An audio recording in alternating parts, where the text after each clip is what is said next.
Profesör Doktor Aziz Sancar artık hepimiz biliyoruz. Medarı iftiharımız Amerika Birleşik Devletleri'nde yaşayan fakat tıp eğitimini aldıktan sonra Amerika'ya giden.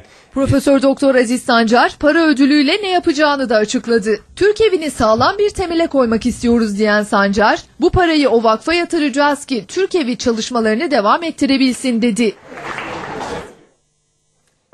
Assalamualaikum warahmatullahi wabarakatuh. Halo semuanya.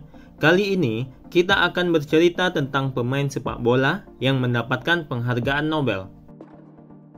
Ketika komponen kendaraan kita rusak, kita tinggal ke bengkel untuk memperbaikinya.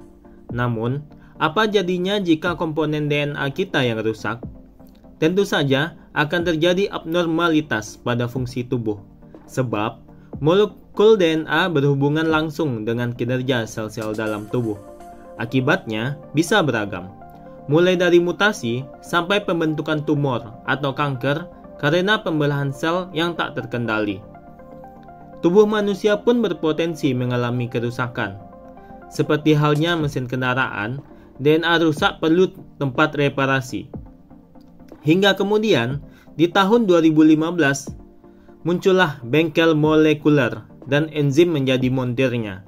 Temuan bengkel molekuler ini dibawa oleh 3 ilmuwan dunia, yaitu Aziz Sancar, Thomas Lindahl, dan Paul Modrich.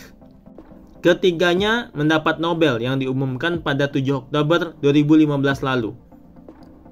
Riset ketiganya memberikan pengetahuan yang fundamental tentang bagaimana sel yang hidup bekerja dan itu bisa berguna untuk, misalnya, mengembangkan pengobatan anti kanker, kata panitia Nobel dalam press release ditulis di Nobel Prize. Selama 20 tahun setelah struktur DNA terungkap, para peneliti mempercayai bahwa molekul dasar penyusun kehidupan itu stabil. Kalaupun akan terjadi perubahan, itu adalah hal yang sangat jarang. Maka, Thomas Lindahl menentang gagasan tersebut. Molekul DNA mengandung komponen basa nitrogen yang disebut sitosin. Basa ini yang sangat mudah kehilangan gugus amino penyusunnya, sehingga memicu mutasi dalam DNA. Lindahl berhasil menemukan enzim yang berperan dalam memperbaiki DNA, yang salah satunya adalah dengan enzim glycosylase. Ketika sitosin kehilangan amino, sitosin berubah menjadi basa urasil. Enzim glycosylase bertugas untuk menemukan kecacatan itu dan mengoreksinya. 2 enzim lain berperan menyempurnakan proses reparasi tersebut. Adapun Paul Modrich menyatakan bahwa terdapat 2 enzim yang berperan yang menemukan kesalahan dalam penyalinan DNA, yaitu MUTS dan MUTL. Sementara itu, Aziz Sancar, ilmuwan kelahiran Turki, juga mengungkap mekanisme bengkel molekuler, tapi dengan pemahaman dan cara yang berbeda. Sancar menemukan bahwa proses perbaikan molekul itu berlangsung ketika sel mengalami mutasi, yang salah satunya bisa karena terpapar sinar ultraviolet.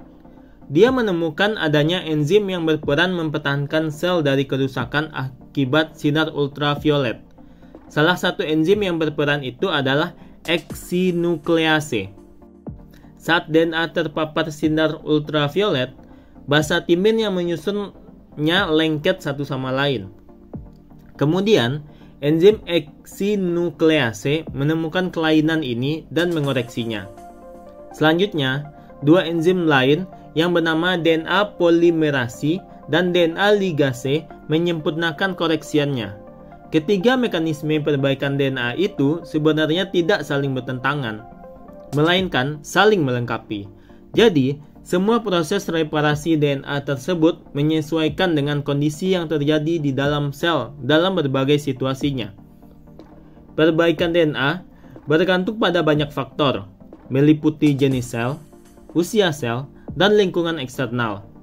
Sel dapat secara efektif memperbaiki kerusakannya lagi. Namun, jika sel mengalami kerusakan dan tidak bisa melakukan perbaikan lagi, yang terjadi adalah keadaan dormansi irreversibel yang dikenal sebagai proses penuaan, bunuh diri sel atau apoptosis, dan pembelahan sel yang tak terregulasi. Dampak terakhirlah yang menyebabkan pembentukan tumor ataupun kanker. Kemampuan suatu sel mereparasi DNA sangatlah penting bagi integritas genom sel tersebut. Jika dilihat secara jangka panjang, kegagalan perbaikan DNA yang membentuk gamet dapat menyebabkan mutasi pada genom keturunan sehingga mempengaruhi laju evolusi. Kehidupan pribadi Sanchar saat ini adalah seorang profesor biokimia dan biofisika di University of North California School of Medicine dan anggota dari UNC, Lineberger Comprehensive Cancer Center. Ia juga merupakan co-founder dari Aziz and Gwen Sanchar Foundation, yang merupakan organisasi non-profit untuk mempromosikan budaya Turki dan untuk mendukung mahasiswa Turki di Amerika Serikat. Abdul Ghani Sanchar, keponakan Aziz Sanchar, bercerita bahwa Aziz adalah seorang anak yang tumbuh dalam keadaan sulit. Kakek kami membesarkan dan mendidik anak-anaknya sambil bekerja sebagai petani. Cerita Abdul Ghani seperti dikutip Vice. Kerabat Aziz yang lain bernama Hikmet Kaya bercerita bahwa pemenang Nobel Kimia 2015 itu di masa kecilnya di bawah cahaya lilin karena pasokan listrik sangat kurang. Dilansir sumber yang sama, Aziz Sanchar sendiri pernah bercerita kepada televisi Harvard Talk bahwa dirinya berasal dari sebuah keluarga petani dengan 8 saudara.